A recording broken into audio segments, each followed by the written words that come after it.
भाई जो गुरु वचन पे डट गए, कट गए फंद 84 के। बाइबल 3 पुस्तकों का संग्रह है, तौरात का, जबूर का, इंजिल का। तौरात जो हजरत मूसा जी के ऊपर उतारी गई थी, जबूर हजरत दाऊद के ऊपर उतारी गई थी, और इंजिल ये ईसा जी के ऊपर उतारी गई थी। इन्हीं तीनों पुस्तकों का मिला जुला ज्ञान बाइबल के अंदर है। सदग्रंथों में बाइबल का नाम भी है। बाइबल ये 3 पुस्तकों का संग्रह है। नंबर 1 तौरात, नंबर 2 जबूर, नंबर 3 इंजिल। बाइबल में सबसे पहले सृष्टि की उत्पत्ति की जानकारी है, यानी बाइबल की शुरुआत में ही अध्याय नंबर 1 में सृष्टि उत्पत्ति की जानकारी है, क्रिएशन ऑफ द नेचर। वह तौरात पुस्तक वाली है जिसमें लिखा है कि परमात्मा ने सर्वप्रथम सृष्टि की रचना की। पृथ्वी, सूर्य, आकाश, पशु पक्षी, मनुष्य, नर नारी आदि की रचना परमात्मा ने 6 दिन में की, तथा 7वें दिन तख्त पर जा विराजा, यानी सिंहासन पे जाके बैठ गया। अब निराकार क्या बैठेगा कुर्सी पे, सिंहासन पे? जो निराकार है, दिखाई नहीं देता, फिर उसको किसने देखा सिंहासन पर बैठते हुए? तो जो साकार होगा, मनुष्य जैसा होगा, वही तो सिंहासन पे बैठेगा। तो परमात्मा साकार है। सृष्टि रचना अध्याय 1 के श्लोक 26, 27, 28 में यह भी स्पष्ट किया है कि परमात्मा ने मानव को अपने स्वरूप जैसा उत्पन्न किया। इससे सिद्ध हुआ कि परमात्मा भी मनुष्य जैसा नराकार यानी नर आकार। एक होता है निराकार, निराकार का मतलब होता है अदृश्य, जो दिखाई ना दे। एक होता है नराकार यानी नर जैसे आकार का, इंसान जैसे आकार का। तो वो परमात्मा अल्लाह कबीर वो निराकार नहीं, वो नराकार है, नराकार, नर आकार जैसा, इंसान जैसा। आपको थोड़ा सा दिखा देते हैं बाइबल से भाई और बहनों, ताकि आपको विश्वास हो। उसके बाद फिर हम आगे बढ़ेंगे, क्योंकि विश्वास कराना बहुत जरूरी है। विश्वास के बिना बात बनेगी नहीं।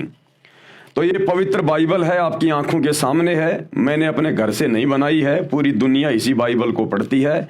पवित्र बाइबल अर्थात पुराना और नया धर्म नियम, ये सब कुछ लिखा हुआ है। The Bible society of India, ये सब कुछ है, आप देख सकते हैं। और बाइबल के अंदर जब हम जाएंगे, शुरुआत में ही बाइबल में, बिल्कुल शुरुआत में सब कुछ क्लियर है। ये देखिए, उत्पत्ति अध्याय, ये बाइबल का उत्पत्ति अध्याय 1, और इसका ये 26, 27 और 28 नंबर इसका ये श्लोक है। 26 में क्या लिखा है? फिर परमेश्वर ने कहा, यानी अल्लाह ने कहा, परमात्मा ने कहा, हम मनुष्य को अपने स्वरूप के अनुसार अपनी समानता में बनाएं। अब बताओ, पूरा ईसाई समाज, पूरा मुस्लिम समाज आंखें बंद करके बैठा हुआ है, और ये सदग्रंथ चीख चीख के कह रहे हैं, चीख चीख के, कि अल्लाह कबीर साकार है, मनुष्य के जैसा है। और उस अल्लाह कबीर ने, उस परमेश्वर ने, परम ईश्वर ने, परमेश्वर का मतलब होता है परम ईश्वर, सबसे बड़ा भगवान, उसने मनुष्यों को अपने जैसा, अपनी समानता में बनाया। साफ साफ कह रहा है परमेश्वर कि हम मनुष्य को अपने समानता में, अपने स्वरूप में बनाएं, यानी मैं इंसान को मेरे जैसा बनाऊंगा। तो बताओ फिर भगवान कैसा हुआ, अल्लाह कबीर कैसा हुआ, वो निराकार कैसे हुआ? वो तो नराकार है, नर आकार में, जिन्होंने अपने जैसा आप और हमें बनाया, स्त्री और पुरुषों को बनाया।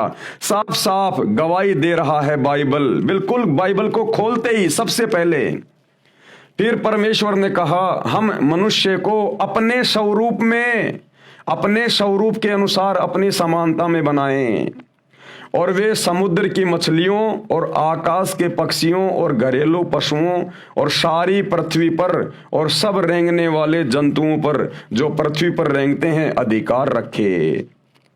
ये बातें बोल के परमेश्वर ने, अल्लाह कबीर ने जानवरों को, पशु पक्षियों को काटने का, खाने का आदेश नहीं दिया।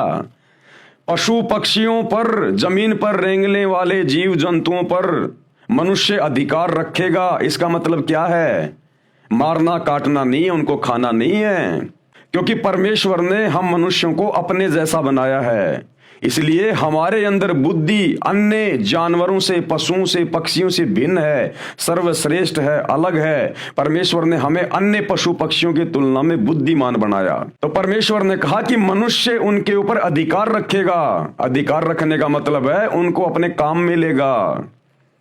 गाय को अपने काम में लेगा, भैंस को अपने काम में लेगा, उसके ऊपर अधिकार रखेगा। वो गाय भैंस उसको दूध देगी, उस दूध से बढ़िया बढ़िया मिष्ठान बनेंगे, दही बनेगा, छाछ बनेगा, घी बनेगा, मिठाइयाँ बनेंगी। गाय और भैंस से जो बच्चे पैदा होंगे वो खेतों में काम आएंगे, हल जोतने में काम आएंगे। गाय का गोबर खेत में खाद के रूप में काम आएगा। इसलिए परमेश्वर ने कहा कि सभी जंतुओं के ऊपर मनुष्य अपना अधिकार रखेगा। ऊंट को अपने अधिकार में रखेगा, खेत में हल जोतने के काम आएगा। परमेश्वर ने किसी को मार कर काट कर खाने का आदेश नहीं दिया, उनके ऊपर अधिकार रखने का आदेश दिया कि आप उनकी सेवा करना, आप उनको चारा डालना, टाइम पे उनको पानी पिलाना, उनको खाना खिलाना, और फिर उनसे काम लेना। वो तुम्हें दूध देंगे, दही देंगे, हल जोतने के लिए तुम्हारे को वो बछड़ा देंगे, बैल देंगे। ये कहा था परमेश्वर ने। अधिकार रखने का मतलब ये है, उनको मारकर खाने का नहीं। क्या कह रहे हैं, ध्यान से पढ़ो। और वे समुद्र की मछलियों और आकाश के पक्षियों और घरेलू पशुओं और सारी पृथ्वी पर और सब रेंगने वाले जंतुओं पर जो पृथ्वी पर रेंगते हैं अधिकार रखे।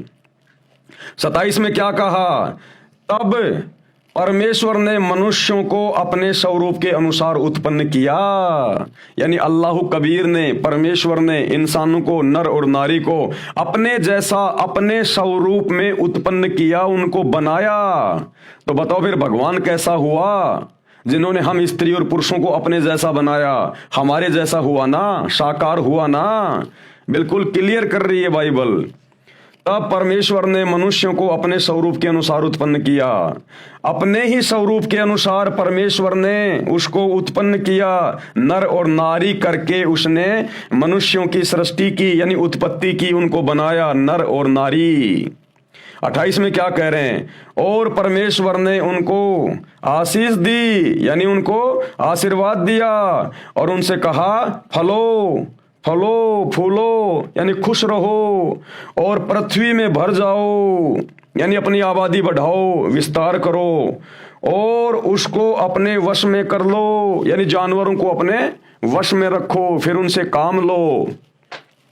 और समुद्र की मछलियों तथा आकाश के पक्षियों और पृथ्वी पर रेंगने वाले सब जंतुओं पर अधिकार रखो, यानी उनको अपने अधीन रखो, तुम उनसे काम लो।